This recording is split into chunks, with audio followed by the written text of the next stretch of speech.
एक बार फिर से स्वागत है आप सभी का मेरे YouTube channel maths by Sanjay विश्वास में। दोस्तों आज की क्लास में हम क्लास 12 की एक शानदार सीरीज़ लेके आए हैं दोस्तों, जिसमें आप सीखेंगे इंटीग्रेशन बाय सब्स्टिट्यूशन। तो बच्चों आज हम सीखने वाले हैं इंटीग्रेशन बाय सब्स्टिट्यूशन। इसमें हम सीखेंगे कि सब्स्टिट्यूशन के थ्रू इंटीग्रेशन को हम कैसे डील करते हैं। तो सबसे पहले क्वेश्चन स्टार्ट करने से पहले बच्चों मैं आपको बता दूँ कि सब्स्टिट्यूशन का क्या मतलब होता है। जैसे दोस्तों आप सीखेंगे इसमें, जैसे सपोज़ करिए आपके पास यहाँ पे लिखा हुआ है 2x एंड यहाँ पे लिखा हुआ है e⁻x³। तो देखिए बच्चों सब्स्टिट्यूशन का क्या मतलब होगा, इसको आपको सही बच्चों को अच्छे से समझना है कि what is the meaning of substitution. Substitution के जो स्टेप्स मैं यहाँ पे लिखता हूँ दोस्तों, आप किसी भी एक फैक्टर को t पुट करते हो, put any factor equal to t। किसी भी एक फैक्टर को बच्चों आप t पुट करेंगे, put any factor equals to T. आपने किसी भी फैक्टर को टी पुट कर दिया। अच्छा, अब जिस फैक्टर को टी पुट करेंगे उसकी एक खास बात होनी है। आप जिस फैक्टर को टी पुट करेंगे बच्चों उसका डिफ्रेंशिएशन करेंगे। सपोज दैट बच्चों मैंने यहाँ पर x³ को टी पुट कर दिया, x³ is equal to T. Let us say x³ is equal to T. मैंने आपसे क्या कहा कि सब्स्टिट्यूशन कैसे अप्लाई होगा बच्चों, आप किसी भी एक फैक्टर को t के इक्वल पुट करेंगे। चलिए जैसे कि यहाँ पे हमने x³ को t पुट किया, आप जिसको t पुट करेंगे बच्चों उसी का डिफ्रेंशिएशन आप करेंगे, यहाँ पे dx छुड़िए सॉरी। आप जिसको t पुट करेंगे बच्चों उसका डिफ्रेंशिएशन करेंगे। तो जैसे ही मैंने x³ को t पुट किया बच्चों, तो x³ का जो डिफ्रेंशिएशन है उसे करिए ज़रा। 3x² dx is equal to क्या आ जाएगा बच्चों, dt। 3x² dx is equal to dt। ठीक है, अब यहाँ पे देखिए बच्चों, यहाँ पे क्या दिक्कत आनी है कि इस क्वेश्चन में अगर आपने x³ को t पुट किया, मैंने आपसे कहा कि किसी भी एक फैक्टर को t पुट करे और जिसको t पुट करे उसका तुरंत डिफ्रेंशिएशन करें। अच्छा, बात यह आती है कि सर हम किसी फैक्टर को t पुट कर सकते हैं क्या, मैंने कहा नहीं, आप उसी फैक्टर को टी पुट करेंगे कि जिसका डिफरेंशिएशन आपके क्वेश्चन में मौजूद हो। जैसे बच्चों हमने देखा यहाँ पे हमने e⁻ जो x³ था, इसमें हमने x³ को टी पुट किया, तो हमने देखा कि x³ का डिफरेंशिएशन क्या हुआ, 3x² dx is equal to dt। 3x² dx is equal to dt। तो बच्चों अब हमने क्या नोटिस किया कि जब हमने x² को टी पुट कर दिया, तो x³ को हमने टी पुट किया, तो हमें रिजल्ट क्या मिला, 3x² dx is equal to D. चलिए अब समझते हैं, जो डिफरेंशियल करने के बाद आएगा वो बैलेंस होना चाहिए आपके क्वेश्चन में, तो ही आप सब्स्टिट्यूशन अप्लाई कर सकते हो। जो डिफरेंशियल करने के बाद आएगा वो फिर आपके क्वेश्चन में बैलेंस होना चाहिए, तो ही आप सब्स्टिट्यूशन अप्लाई कर सकते हो, अदरवाइज सब्स्टिट्यूशन अप्लाई नहीं कर सकते। चेक करते हैं कि क्या इस क्वेश्चन में ऐसा हो रहा है। आपने x³ को t पुट कर दिया, इस x³ को आपने t पुट किया, आपका जो आंसर आया 3x² आ गया, जबकि बैलेंस होने के लिए तो सिर्फ 2x है, जबकि बैलेंस होने के लिए सिर्फ क्या है बच्चों, 2x है, और यहाँ पे क्या आ चुका है 3x²। इस x² ने प्रॉब्लम क्रिएट कर दी, इसलिए इस क्वेश्चन को आप सब्स्टिट्यूशन से नहीं कर सकते। तो सबसे पहले बच्चों मैंने आपको ये बताया कि सब्स्टिट्यूशन का मीनिंग क्या होता है। आप इस क्वेश्चन में सब्स्टिट्यूशन क्यों अप्लाई नहीं कर सकते, x³ को t माना, x³ का डिफरेंशियल 3x², जबकि आपको बैलेंस तो सिर्फ x करना है और ये x² आ चुका है, तो यहाँ से बच्चों आपको प्रॉब्लम हो जानी, इसीलिए आप इसको बैलेंस नहीं कर सकते। अब इसके बाद बच्चों एक ऐसा क्वेश्चन लिया जाएगा जिसमें आप बड़े आसानी से इसको बैलेंस कर पाए। जैसे मैंने आपसे कहा integration 2x e⁻x² dx।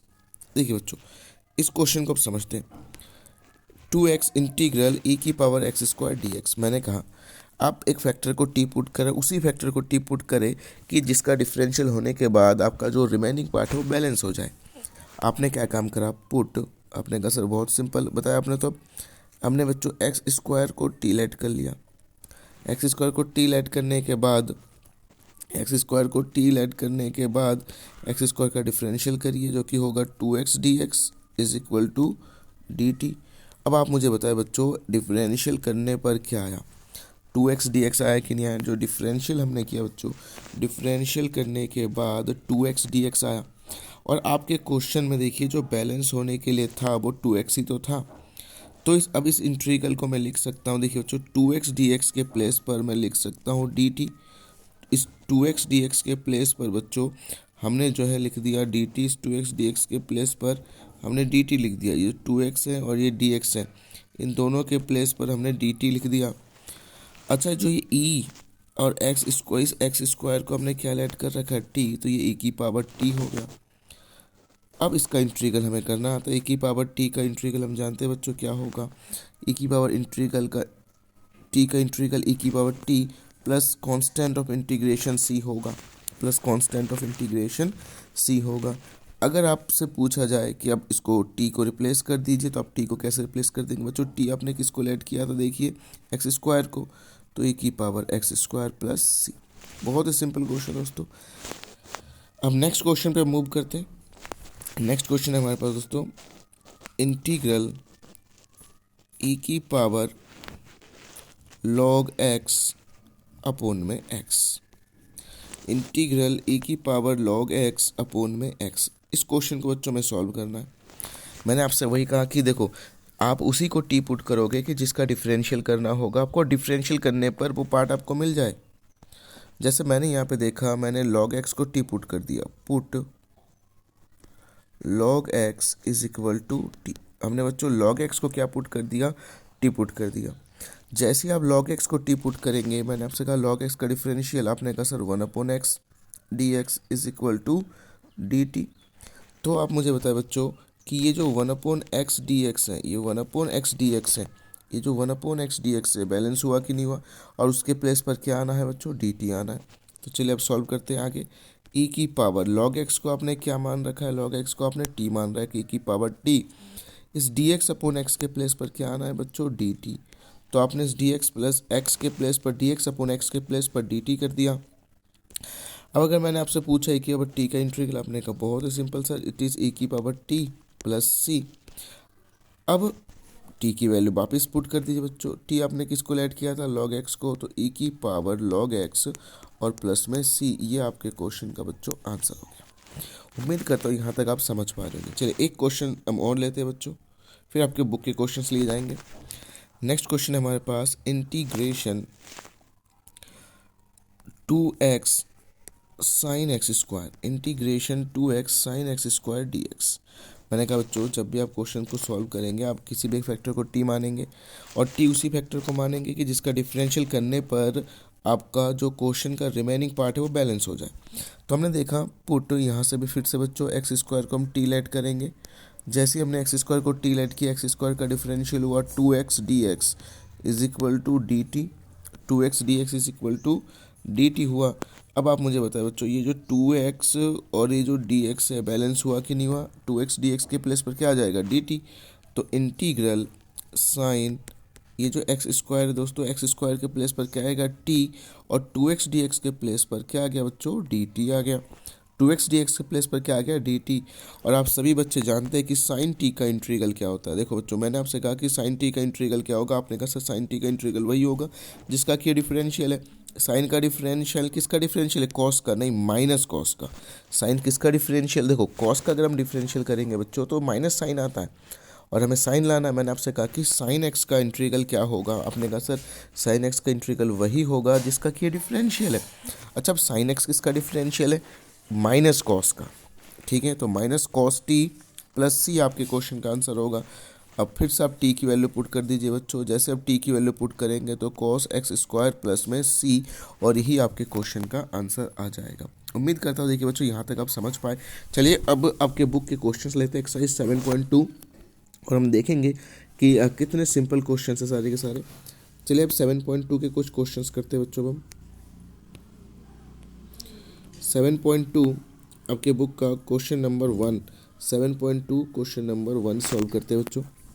Integration 2x upon में आपके पास है 1 plus X square, integration 2x upon में 1 प्लस एक्स स्क्वायर। तो इस क्वेश्चन को जो हम सॉल्व करेंगे बच्चों, तो इस क्वेश्चन को सॉल्व करने के लिए देखिए, जैसे मैंने आपको बताया कि सबसे पहले आप किसी भी एक फैक्टर को टी लेट करते हो और उसका डिफरेंशियल करते हो, और वो डिफरेंशियल बैलेंस होना चाहिए। चलिए बच्चों अब देखते हैं।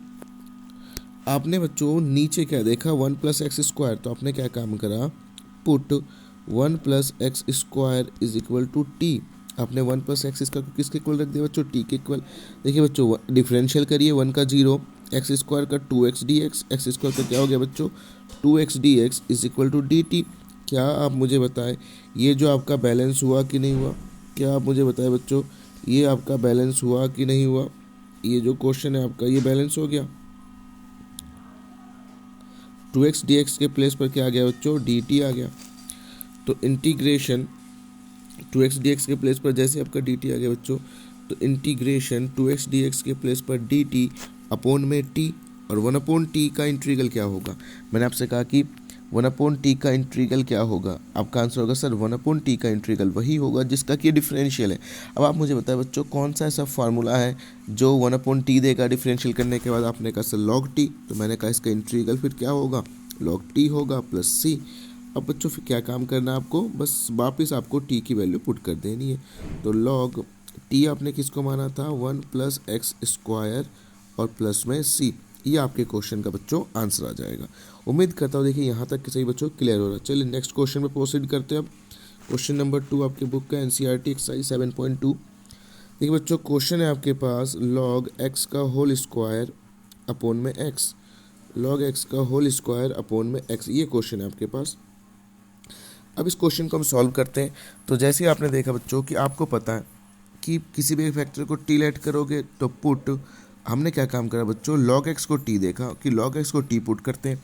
तो जैसे ही आपने बच्चों log x को टी पुट किया आपने देखा कि log x का डिफरेंशियल क्या हुआ 1/x dx, यहाँ पे dx छुड़िए 1/x dx is equal to D T, 1/x dx is equal to D T. तो आप मुझे बताएं बच्चों क्या आपका जो ये 1/x dx से बैलेंस हुआ कि नहीं हुआ। 1/x dx आपका अगर बैलेंस हो गया बच्चों, इसके प्लेस पर क्या आ जाएगा dt। चलिए आगे सॉल्व करते हैं। log x को आपने क्या मान रखा है बच्चों t, तो ये t ऊपर स्क्वायर है तो स्क्वायर dx/x के प्लेस पर क्या आ गया बच्चों dt आ गया, dx प्लस के x प्लस क्या आ गया dt। अब इसको आगे सॉल्व करते हैं। x की पावर n का इंटीग्रेशन अप्लाई होने जा रहा है बच्चों, और x की पावर n का जो इंटीग्रेशन होता है आप सही बच्चे जानते हैं x की पावर n+1 अपॉन में n+1 होता है बच्चों। तो देखिए वही बात t 2+1 पावर में ऐड हो जाएगा, जो पावर ऊपर लिखा है वही नीचे आ जाता है 2+1 + c। अब बच्चों आपको क्या काम करना है, वापस t की वैल्यू पुट कर देनी है। तो t³ अपॉन में 3 प्लस में c, t को आप वापस पुट कर दीजिए बच्चों। जैसे आप t को वापस पुट करेंगे, t की वैल्यू आपने देखिए बच्चों क्या ऐड किया था log x, t को आपने log x ऐड किया था, तो log x का होल क्यूब अपॉन में 3 और प्लस में c। उम्मीद करता हूँ देखिए बच्चों यहाँ तक आप सही बच्चे समझ पाए। चलिए बच्चों अब नेक्स्ट क्वेश्चन में प्रोसीड करते हैं। आपके बुक का क्वेश्चन नंबर 3, जो कि आपके बुक का क्वेश्चन नंबर 3 है दोस्तों। क्वेश्चन नंबर 3, क्वेश्चन नंबर 3 हमसे ये कहता है कि 1/x log x। चलिए बच्चों अब देखिए इस क्वेश्चन को कैसे सॉल्व किया जाएगा। इनटू में dx, इंटीग्रेशन में dx जरूर आना बच्चों। देखिए इस क्वेश्चन को सिंपल सॉल्व कैसे करेंगे बच्चों, देखिए आप सही बच्चे जानते हैं कि कैलकुलेशन करने का तरीका क्या होता है, कैलकुलेशन करने का मेथड क्या होता है। सबसे पहले हम क्या काम करते हैं कि जो हमें क्वेश्चन में कॉमन दिखाई देता है हम सबसे पहले उस चीज़ को कॉमन निकालते हैं, है ना। तो सबसे पहले देखिए बच्चों आपको यहाँ पे x कॉमन दिखाई दे रहा होगा दोनों जगह, यहाँ पे भी x है यहाँ पे भी x है। तो मेरी बात को ध्यान से सुनिएगा कि सबसे पहले आप क्या काम करते हो बच्चों, x को कॉमन निकालते हो। सबसे पहले आप क्या काम करते हैं बच्चों, x को आप कॉमन निकालते हैं। चलिए x कॉमन निकलेगा, x कॉमन निकाला बच्चों तो 1 + log x बचा। जैसे अब x कॉमन निकालेंगे तो क्या बचेगा 1 + log x बचा। चलिए अब इसके बाद मैंने कहा क्या सब्स्टिट्यूशन अप्लाई करें। सब्स्टिट्यूशन में आपको क्या बताया गया, किसी भी फैक्टर को t पुट कर लीजिए और जिसको t पुट करेंगे उसका डिफ्रेंशिएशन करेंगे। तो मैंने देखा log x है, तो मैंने क्या काम करा बच्चों 1 + log x को ही क्या पुट कर दिया t। इसका रीज़न 1 का डिफरेंशियल 0, log x का differential 1/x dx is equal to D T, 1/x dx is equal to D T. क्या आप मुझे बताएं बच्चों ये जो dx अपॉन में 1/x है ये बैलेंस हो गया कि नहीं हो गया।